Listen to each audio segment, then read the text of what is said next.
Pronto. Então, estamos aqui com a Luísa, do Pé de Feijão, para contar um pouquinho da história de como ela começou e quais as dores que o Pé de Feijão busca resolver. Oi, gente, obrigada pelo convite, é um prazer estar aqui. Vou contar um pouquinho da história, né? Meu nome é Luísa, eu sou bióloga de formação e eu sempre trabalhei nessa área ambiental, né? Eu era consultora de sustentabilidade. E aí eu tinha mais ou menos 25 anos, eu fiz um exame de sangue e o meu colesterol estava super alto, eu também estava com algumas inflamações no fígado, né? Estava com algumas coisas bagunçadas no meu exame de sangue. E aí, sentei com meu pai, que é médico, para conversar, né? Mostrei o exame, falei: olha, pai, parece que não, né, não tá muito bom. E aí ele falou: é assim mesmo, é genético, sua mãe sempre teve colesterol alto, é de família, não tem nada do que você possa fazer, né? Meu pai vem de uma formação da medicina que não confia muito na nutrição, né? E aí eu falei: não é possível, né? Fazer nada, eu já sei o caminho. A minha mãe tinha falecido muito cedo de um câncer que ninguém nunca explicou. E eu falei, bom, eu sou muito a cópia da minha mãe, né? Eu falei, eu tenho que me cuidar, né? A genética não me favorece. E aí eu fui num nutricionista, um primeiro nutricionista.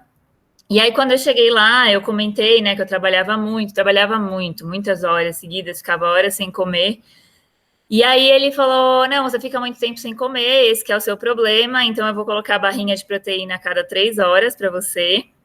E aí você tira a foto do seu prato todos os dias para eu avaliar, né, como que você está se alimentando e poder te orientar. E aquilo ia contra o que eu acreditava de alimentação de muitas maneiras, assim. A barrinha de proteína, eu consertar minha saúde com um alimento industrializado, quando eu sabia que o problema ele era muito maior do que esse. Eu ficar dependente de mandar foto do meu prato e eu não ter autonomia para saber fazer a escolha. Então, eu saí de lá bastante incomodada e aí eu fui numa outra nutricionista. E aí cheguei lá, contei toda a história, expliquei que eu tinha, né, que eu tinha passado com o profissional anterior. E aí, a hora que eu terminei, ela tirou uma dieta da gaveta, assim, e me deu. Eu pensei, mas como que ela tirou uma dieta da gaveta se eu contei toda uma história? E aí tinha peito de peru no café da manhã e coisas assim que eu já não consumia, né? E aí eu falei, mas gente, assim, tá errado, né? Não é isso, né? E aí eu fui em mais 2 profissionais e também não tive uma boa experiência. E isso começou a despertar em mim de que tinha um universo da nutrição que ele não estava olhando para o paciente, né? Para a pessoa ali. E aí eu comecei a procurar na internet informações sobre alimentação para eu me auto medicar, né? E aí eu achei um blog da Marina Nogueira, que é do Não Conto Calorias, no Instagram, né? O blog dela tem esse mesmo nome. E ela falava muito sobre relação com a comida, né? Então ela falava muito sobre você se autoconhecer, você se observar, sinal de fome, de saciedade. E eu falei, gente, é isso, né? Eu preciso tratar a minha relação com a comida, né? Meu problema não é resolver meu colesterol alto tomando um medicamento, né? Eu trabalho muito, eu durmo pouco, eu fico horas sem comer, eu não faço atividade física, né? Eu tenho alguém precisa me olhar de uma forma mais integral. E aí foi aí que eu comecei a olhar para minha alimentação. E aí fiquei indo, né, em consultas com a Marina e fui aprendendo muito nesse processo. A Marina tinha uma forma de consulta que ela me empoderava do conhecimento. Eu lembro que no dia da consulta eu saí de lá sem uma dieta e aquilo me deixou até desesperada. Porque eu falei, mas e agora? O que eu vou comer? E aí ela começou, mas o que você comeria? Que escolha que você faria? Né? Faz as suas escolhas e aí a gente vai discutir em cima das escolhas que você fez o que a gente vai, né, ter que mexer na frequência ou mexer na quantidade, mas você precisa conseguir fazer as suas próprias escolhas sem eu te falar o que você tem que comer. E eu achei aquilo assim, explodiu minha cabeça, sabe? Foi, nossa, é isso, né? E aí aquilo me despertou, gente, mas essas informações não chegam nas pessoas. Né, uma pessoa que precisa de informação sobre alimentação e uma informação que dê autonomia para ela, que não seja alguém mandando o que ela tem que fazer, ela não acha, né? Eu precisei em 5 profissionais, eu paguei 5 consultas. Quem tem esse acesso? Quem tem acesso de pagar a primeira? Quanto mais de, né, buscar outros e outros e outros profissionais, porque você sabe que existe uma outra abordagem. E aí foi nesse processo que eu senti, né, a vontade mesmo de trabalhar com isso, de fazer essas informações chegarem nas pessoas e levar essa autonomia das pessoas. Então foi aí que começou a surgir a vontade de montar alguma coisa que... nem de montar no início, de trabalhar com isso. E aí eu fui conversar com o meu chefe, que era o Cyril, na consultoria de sustentabilidade, e falei para ele, falei, amo o que eu faço aqui, mas eu sempre fui uma pessoa muito da ponta, e lá eu trabalhava muito com estratégia de sustentabilidade, e eu falei, eu queria estar mão na massa, eu queria estar lá falando para as pessoas, né, ajudando elas a mudarem. E aí o Cyril estava começando, ele estava fazendo uma pós-graduação em negócios sociais na SPM, era a primeira turma do Yunus Negócios Sociais aqui no Brasil, eles que eram a banca, e ele estava começando um projeto de hortas urbanas. E aí ele me convidou para entrar nesse TCC na época, né? E falou, entra no Hortas Urbanas, que estava começando a se chamar Pé de Feijão, e a gente pode usar as hortas para você fazer o que você quer, que é montar alguma coisa sobre educação alimentar. Então, foi esse o contexto de surgimento do Pé de Feijão. Né? Eu gosto muito de ressaltar 2 pontos aqui, que é ter alguém que te encoraja e que te fala, faça, você é capaz de empreender e de montar um negócio, né? E você realmente ter uma dor, né? Que no meu caso, muitos negócios, eles resolvem uma dor do usuário, né? A dor do cliente. No meu caso, eu queria... Antes, eu nem sabia o que era dor de usuário, né? Isso era um vocabulário que não fazia parte. Eu queria resolver uma dor que eu achava que era uma dor do mundo, sabe? Era realmente um problema de saúde pública para mim, as informações de educação alimentar não chegarem para as pessoas, né? E a gente ouvindo muito reeducação alimentar, eu falava, a gente não deveria estar falando de reeducação, a gente tem que educar em primeiro lugar, antes de reeducar, né?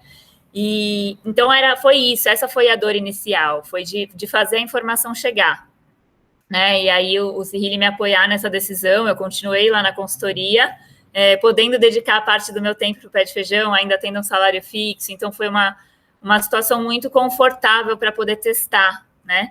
E aí eu comecei lá no escritório a testar os lanchinhos, a mudar as compras que a consultoria fazia de lanchinhos que ficavam disponíveis na cozinha, sempre com um objetivo maior, né? Eu acho que o pano de fundo por trás do Pé de Feijão, que é esse negócio que eu toco hoje, ele que as pessoas tenham mais confiança de fazer boas escolhas, né? Então, o indicador que a gente quer medir no final é se você se sente capaz de fazer escolha alimentar sem depender de nada. Os aplicativos são maravilhosos, eles ajudam, mas, assim, a gente tem que ter essa autonomia em relação à nossa dieta, né? A gente come todos os dias, muitas vezes, para você depender sempre de um lugar, né, para te falar o que comer e como comer. Então, a principal coisa é a confiança, e a segunda, né, o segundo indicador que a gente mede é o aumento da frequência de consumo de fruta, legume e verdura, né? É isso que a gente quer.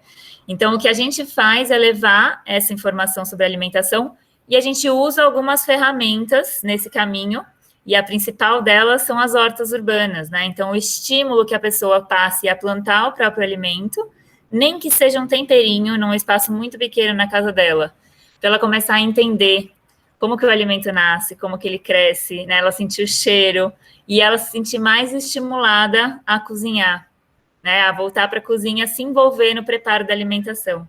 Então, a gente usa a horta, usa a nutrição, né? E aí a gente fala muito de nutrição puramente dita, assim, né? De nutriente, mas também de conservação de alimento, de aproveitamento integral, de não desperdício, né?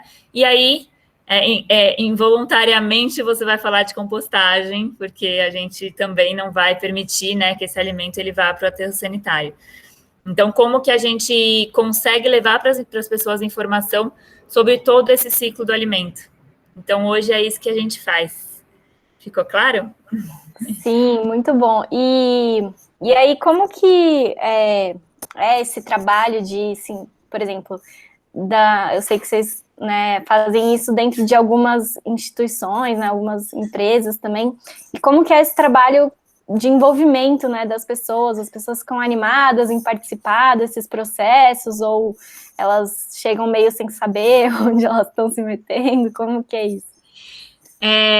Bom, então, como que é o modelo, né, do Pé de Feijão? A gente trabalha com organizações, então empresas, ONGs, escolas, né? Então, sempre a gente fala com a pessoa jurídica, né? Não com a pessoa física, a gente vende para outras organizações. E aí a gente faz um programa de qualidade de vida dentro dessa organização com um grupo de funcionários, né? De colaboradores, ou de participantes, ou de famílias, né? Dependendo do lugar onde a gente está. Tem de tudo nas pessoas que vão para as oficinas. Tem gente que já vem, que a palavra que a gente brinca aqui, já está convertido, né? Então a pessoa já gosta muito, já é vegano, ela já está muito, eu brinco, numa escala muito alta ali na consciência do que ela se alimenta. E tem as pessoas que estão, às vezes, no pico do desespero, que já tentaram muitas coisas, já tentaram muitas dietas, já estão num esgotamento, né, numa frustração muito grande, estão buscando outras formas de trabalhar com a saúde delas, né? E tem os que só vão ver ali o que é, porque a horta está na moda, e aí todo mundo que escuta falar do pé de feijão automaticamente liga a gente com horta. Então, a gente tem um público muito variado, né? Até gente muito resistente também acaba indo, às vezes, nas oficinas. E aí o que a gente faz, né? A ferramenta de trabalho nossa é o encantamento. Então, o que a gente tenta fazer, isso principalmente é o que eu faço, sabe aquela coisa que você faz antes de dormir, que você está deitado e sua cabeça está lá... A minha está sempre pensando dinâmica, né? Como que eu vou levar essa informação? Como que eu vou ensinar a pessoa a ler rótulo de uma maneira legal? Como que eu vou criar uma forma dela aprender a fazer isso sem ser lendo um texto num blog, né? Então, a gente tenta sempre não usar o menos possível de PowerPoint, que agora, na pandemia, a gente se rendeu, né? Mas, até então, sempre coisas muito sensoriais, muito práticas, que a pessoa pegue, que ela cheire, né? Então, a gente tenta capturar no dia a dia as pessoas pelo encantamento. Seja uma horta muito bonita, né? Então, aquela horta que a pessoa chega e ela fica... a beleza, ela atrai, né? Então, aquela horta bonita, organizada, assim, né, com comunicação, a pessoa se identifica, né, ela chega lá, ela olha um pé de tomate, ela adora tomate, aí ela fala que incrível, e aí do lado do pé de tomate tem uma punk, uma não convencional que ela não conhece, mas aí ela viu uma coisa que ela conhece, então ela fica mais fácil dela falar, e essa aqui que eu não conheço, o que que é?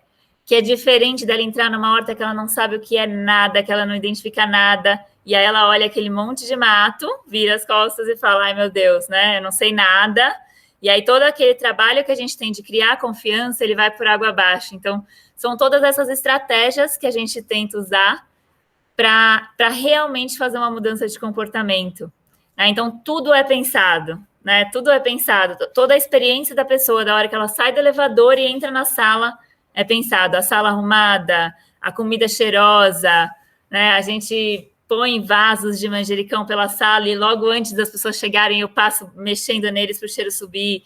Tudo isso é pensado para que a pessoa se envolva e queira experimentar o que for que a gente estiver fazendo ali, né? Seja experimentar o conhecimento ou experimentar realmente a comida, ou pôr a mão na terra para plantar ou perder o medo da minhoca, né? Então é isso, a gente tem uma equipe muito forte de educadores, na verdade, quase que educadoras. A equipe do Pé de Feijão, ela é quase toda feminina, que se dedica a tornar essa experiência incrível. E aí, uma frase que eu gosto de dizer é que a gente quer que as pessoas comam melhor porque elas querem, não porque alguém falou que elas tinham que comer. Né? Então, eu acho que é isso. Essa é um pouco da essência do que a gente faz. Sim, muito legal, né? Eu acho que é isso, quando as pessoas começam a descobrir, né, todas as alquimias envolvidas aí nos processos dos ciclos naturais, né, do plantar e da transformação do alimento, né, até ele virar aquela comida gostosa e bonita, né, que a gente vê. Acho que é muito difícil a pessoa não querer, né, descobrir mais, não querer se envolver. E aí vocês estão passando por uma nova construção, né, de cursos online, né? E aí, a ideia, qual que é a ideia, né, de trazer para esse formato? Bom, tem várias. Na verdade, a gente sempre teve essa vontade de alguma maneira conseguir chegar na pessoa física, né? Até então, quem queria se envolver com o Pé de Feijão, a gente direcionava para o SESC, que era onde a gente tinha muitas atividades. A gente estava em 14 SESCs aqui em São Paulo, então sempre tinha um mais próximo da pessoa para ela poder ir e ter acesso gratuito, né? Isso sempre foi até então, né, sempre foi uma premissa que as pessoas não precisassem pagar pelo conhecimento, né, que elas tivessem acesso a ele de uma forma gratuita. Por isso que a gente sempre buscou outras organizações que financiassem o nosso trabalho. E aí, quando chegou na pandemia, nosso modelo ficou em xeque, porque onde a gente trabalhava tudo fechou, as hortas fecharam, a gente não tinha mais acesso, né, aos lugares. E aí a gente, por outro lado, sentindo que esse era um momento que a gente não podia deixar as pessoas na mão, porque as pessoas estavam em casa, precisando cozinhar, muita gente que nunca tinha cozinhado, né? Hoje, inclusive, tem um depoimento lá no nosso Instagram de uma pessoa que fez feijão pela primeira vez, agora na pandemia, né? A gente falou, pô, muita gente precisando se aventurar, e é nessa hora que a gente vai parar de dar informação. Então, como que a gente consegue continuar apoiando as pessoas, até porque a gente quer que quem esteja saudável não venha desenvolver nenhum tipo de doença crônica, porque a gente viu agora, principalmente na pandemia, que, né, quando a gente tem alguma doença crônica, a gente pode vir a desenvolver um quadro mais grave da doença, e quem tem alguma doença crônica precisava estar com isso bem controlado. Então, a gente teve muito foi esse o chamado, assim, a gente não pode parar agora, né? Então, mesmo financeiramente, colocando a gente numa situação muito difícil ali, de ter os projetos cancelados ou adiados, a gente sabia que a gente não podia parar pelo impacto. E aí a gente fez uma experiência que foi de começar uma jornada. Então, a gente vendeu kits de horta em casa, que a gente mandava o kit desmontado para casa da pessoa e agendava um plantio com ela ao vivo e acompanhava ela por 40 dias para ir ensinando ela a se relacionar com aquela planta, não só o cultivo, mas as horas de colheita. E no dia da colheita, a gente ia para a cozinha e ensinava ela a receita para fazer com aquele tempero que ela tinha plantado, né? E então, para a gente conseguir fazer esse ciclo da horta ao prato junto, para que a hora que acabasse os 40 dias, a pessoa sentisse autonomia para continuar seguindo o plantio dela do que ela quisesse sem a gente. Então, essa foi a primeira experiência. Funcionou super bem, né? Foi muito legal. A gente fez o primeiro grupo, depois lançou a segunda turma. E aí a gente resolveu testar um modelo novo agora, que é exatamente o modelo que a gente está, que é de curso, né? Então, em vez da gente ter esse acompanhamento diário no WhatsApp, né? As aulas, elas iam por WhatsApp todos os dias. A gente resolveu fazer aulas ao vivo, até para a gente poder responder as dúvidas, que muitas vezes são de todos, né? E aí a gente respondia no individual ou no grupo de WhatsApp, as conversas se perdiam, né? Então, a gente poder estimular mais a troca, que a gente sentiu que no WhatsApp não teve uma troca tão grande. Então, é isso, a gente está testando esses novos modelos, pessoa física, porque isso tudo, a nossa visão lá na frente é que a gente vai ter uma plataforma mesmo digital com todas essas informações de todo o ciclo do alimento, desde o plantio, né, passando pela alimentação, e na alimentação, todas as escolhas que você pode ter, de quem comprar, onde comprar, como foi produzido, né, você olhar para tudo isso quando você vai escolher o alimento que você vai consumir, a compostagem e algumas práticas de autocuidado. Então, tudo isso que a gente está fazendo está munindo a gente de mais experiência para poder pôr essa plataforma digital de pé, que é o futuro aqui do Pé de Feijão, que a gente imagina, né? É unir o presencial com o digital. Então, a pessoa ela conhece a gente no presencial, tem a experiência ali, mas todas as dúvidas que ela tiver, a gente tem um arsenal de informações digitais para ela poder acessar e poder sanar essas dúvidas e poder fazer novas jornadas, né? Imaginando que ela fez uma oficina de horta em casa com a gente, pela plataforma ela pode fazer o de compostagem, caso a gente não esteja mais, né, no lugar onde ela está. A gente não está mais naquele SESC, a gente mudou para um outro lugar, é difícil para ela ir, ela poder acessar o conteúdo. Então, foi essa grande mudança, né, do Pé de Feijão, e é para aí que a gente está indo. Legal. Então, uma perguntinha final, né? Que você falou de mostrar todos esses caminhos, né? E eu vejo que quando a pessoa começa a querer mudar os hábitos alimentares, nunca é fácil, porque são muitas linhas, muitas informações controversas, né? E então, qual que é a dica, assim, para quem está nesse momento, talvez, de desespero, ou momento de estou perdido, quero começar a mudar os meus hábitos, assim? Se puder falar um pouquinho de dicas. referências, talvez, não sei. Posso dar dicas e referências, assim, eu acho que a primeira coisa, dependendo de como é a sua relação com a sua alimentação e como é a sua saúde, é fundamental ter uma ajuda profissional. E às vezes multidisciplinar. Então, às vezes você precisa de uma nutricionista, às vezes você precisa de uma nutricionista e um psicólogo, se a gente estiver falando de algum tipo de transtorno alimentar, que é muito comum, né? Então, eu acho que o primeiro passo é, para quem for possível, procurar um nutricionista.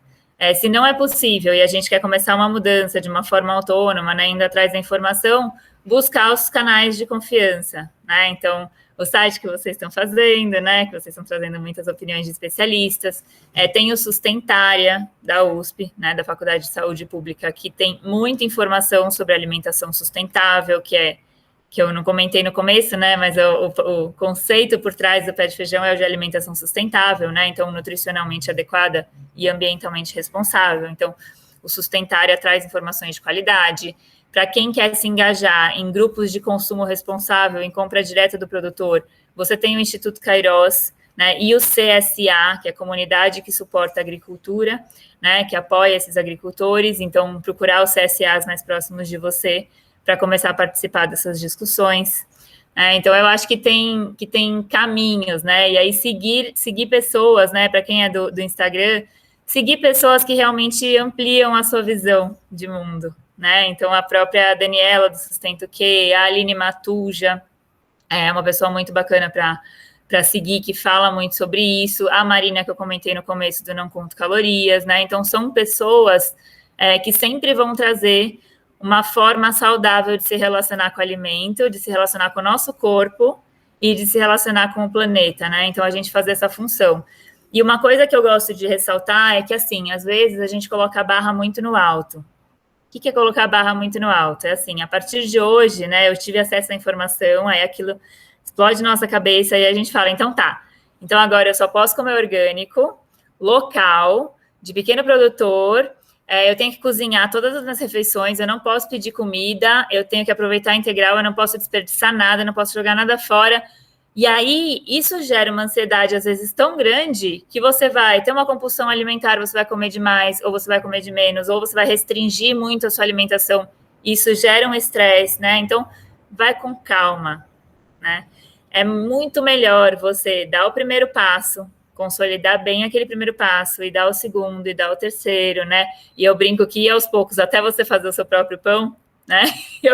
Que para mim ainda né, tá lá na frente, né? Uma coisa para se alcançar, é uma metáfora, né? Mas assim, se para você tá mais fácil começar pela primeira vez aí na feira da sua rua, mesmo que ela não seja orgânica, vá na feira, compre uma cenoura com rama, compre uma beterraba com folha, começa a se relacionar assim. Depois você se pergunta para as pessoas, onde que eu posso achar isso daqui orgânico? E aí você compra orgânica, você ainda não pode comprar tudo orgânico que você consome, compra o que dá e tudo bem, né? Então, eu acho que o meu conselho é não se puna, né? E uma coisa que as nutricionistas falam muito, que elas sempre falam, né? Às vezes a gente procura alimentação por causa de uma dieta, porque a gente odeia o nosso corpo. E a gente deveria buscar essa relação com a comida, não porque a gente odeia o nosso corpo, mas porque a gente ama o nosso corpo. Né? Então, eu acho que a minha dica, né, minha mensagem final é isso, porque a gente ama o planeta que a gente vive, porque a gente ama o corpo que a gente tem, a gente vai buscar fazer escolhas melhores, mas a gente tem que se amar acima de tudo e se acolher acima de tudo. Então, calma, né? Vai com calma e faz o que é possível, e não sem auto-chibatada, sabe? Sem ficar, ai meu Deus, hoje eu não comprei orgânico, ai meu Deus, eu deixei uma banana estragar. Tudo bem, você deixou uma banana estragar, amanhã você não vai deixar mais. A sua primeira horta morreu, a sua segunda não vai morrer. Né? Então, tudo bem. Então, acho que essa é uma coisa que eu gostaria, talvez, que tivessem me falado antes, porque eu, como bióloga, tinha a régua lá em cima, achava um absurdo comer industrializado com frequência por causa da embalagem, e aí eu comia mal porque não podia comer a embalagem, e aí foi uma loucura para mim, assim. Então, eu acho que vai com calma, e o que é mais fácil para você. Com certeza, é muito importante, né? Entender que só o fato de você começar a botar mais consciência, né, já é um trabalho, assim, enorme. Então, não é possível, humanamente possível, você conseguir ter consciência e responder a tudo que você percebe, né? Então, é melhor um exército de imperfeitos do que um nicho de perfeitos. Com certeza. Né? Então, eu acho que isso é uma mensagem para a gente sempre ter na cabeça. Né? Sim, bacana, Luísa. Acho que eu já vou interromper aqui, então, a gravação. Agradecer também, Luísa, por essa mensagem final super equilibrada, de uma relação super equilibrada com você mesmo e com o ambiente, com a natureza. Eu acho que isso é super importante, né? Essa mensagem final. Melhor você ter um exército de imperfeitos. Bom, bem melhor. Sim. Ótimo, muito obrigada. Eu que agradeço, gente. Tá, mas segura aí.